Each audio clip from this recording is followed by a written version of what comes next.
بکار بن یحییٰ کی دادی سے روایت ہے کہ میں ام المومنین ام سلمہ رضی اللہ تعالیٰ عنہ کے پاس گئی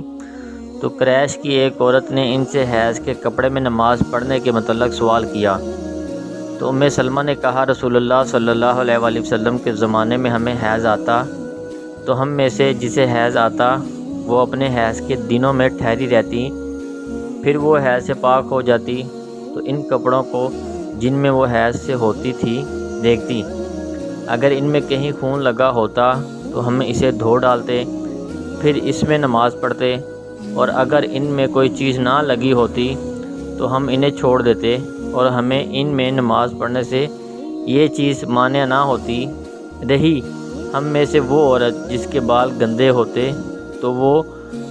جب غسل کرتی تو اپنی چوٹی نہیں کھولتی، البتہ 3 لپ پانی لے کر اپنے سر پر ڈالتی، جب وہ بال کی جڑوں تک تری دیکھ لیتی تو ان کو ملتی، پھر اپنے سارے بدن پر پانی بہاتی۔